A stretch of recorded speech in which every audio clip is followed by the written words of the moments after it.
राधे राधे, जय श्री कृष्ण। कैसे हैं आप सभी? आशा करते हैं सभी कुशल मंगल होंगे। मित्रों, गुरु भक्ति के विषय में कहा गया है कि गुरु भक्ति विहीनस्य तपो विद्याव्रतम कुलम निष्फलम ही महेशानी केवलम लोकरंजनम। गुरु भक्ता रव्य दहनम दग्ध दुर्गति कल्मषः स्वपचो अपि पेरेः पूज्यो न विद्वान अपि नास्तिका।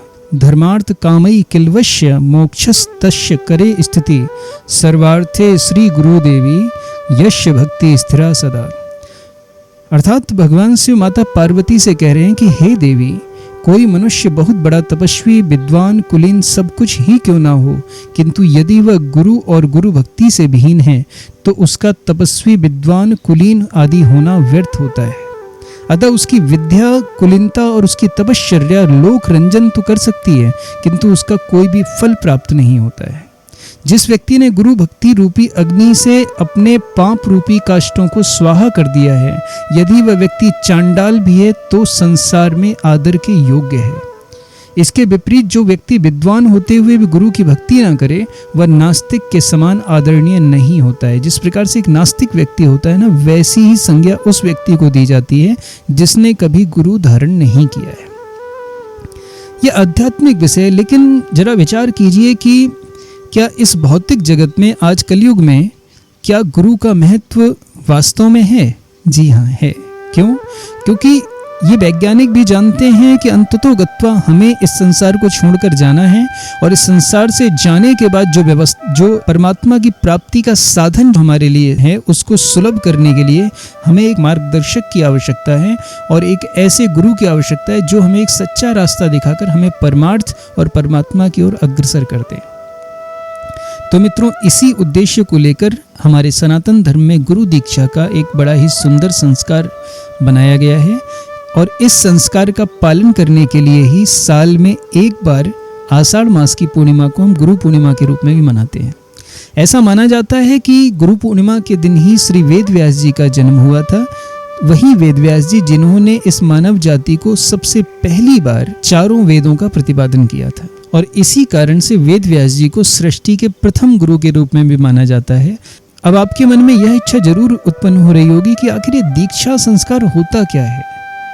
मित्रों, गुरु के पास जो श्रेष्ठ ज्ञान होता है ना, वह अपने शिष्य को प्रदान करने और उस ज्ञान में उसे पूर्णतः पारंगत करने की प्रक्रिया को ही गुरु दीक्षा कहते हैं। गुरु दीक्षा गुरु की असीम कृपा और शिष्य की असीम श्रद्धा के संगम से ही सुलभ होती है।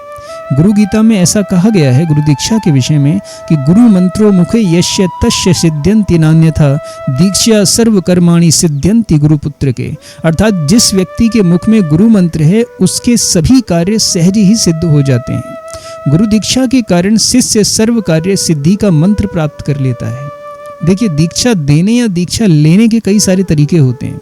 गुरु दीक्षा मुख से मंत्र आदि बोलकर, दृष्टि के द्वारा अंतर्मन को जगाकर और स्पर्श के द्वारा कुंडली शक्ति को जागृत करके दी जाती है। यह गुरु और शिष्य की समझबूझ पर निर्भर करता है कि गुरु अपने शिष्य को किस प्रकार दीक्षा प्रदान करता है। मंत्र द्वारा बोलकर दी गई गुरु दीक्षा को मांत्रिक दीक्षा कहते हैं, दृष्टि से दी जाने वाली दीक्षा को संभवी दीक्षा कहते हैं, और स्पर्श द्वारा दी जाने वाली दीक्षा को स्पर्श दीक्षा कहा जाता है। भारतीय परंपरा के अनुसार सभी शिष्यों और साधकों के लिए गुरु दीक्षा एक अनिवार्य कर्म है। गुरु दीक्षा के बिना कोई भी सिद्धि प्राप्त करना संभव नहीं है। याद रखिए कि गुरु दीक्षा एक विज्ञान सम्मत परिपाटी भी है, अर्थात एक वैज्ञानिक दृष्टिकोण भी इसका। क्यों? क्योंकि वास्तविकता में संसार का कोई भी ज्ञान बिना गुरु द्वारा बताए प्राप्त नहीं किया जा सकता। तभी तो आज भी विश्वविद्यालयों में अपने छात्रों को उच्च शिक्षा की डिग्री देते समय दीक्षांत समारोह का आयोजन किया जाता है। तो याद रखिए, ये गुरु दीक्षा, ये गुरु पूर्णिमा, ये गुरु को धारण करना केवल और केवल आध्यात्मिक विषय नहीं है, यह आपका सांसारिक विषय भी है। विज्ञान भी इस बात को मानता है कि दीक्षा और गुरु धारण करना दोनों ही अत्यंत आवश्यक हैं। इसीलिए जब भी आप ग्रेजुएशन, पोस्ट ग्रेजुएशन या उच्च शिक्षा जब प्राप्त करते हैं, तो आपको गुरु दीक्षा के रूप में दीक्षांत समारोह का आयोजन कराया जाता है। आशा करते हैं कि आपको जानकारी अच्छी लगी होगी। यदि आपके कोई गुरु हैं तो उनका पूजन करें, गुरु पूर्णिमा को उनका वंदन करें, और यदि कोई गुरु नहीं है तो जल्दी से जल्दी गुरु धारण करें, जिससे आपके जीवन का भी पथ प्रदर्शित हो सके। राधे राधे, जय श्री कृष्ण।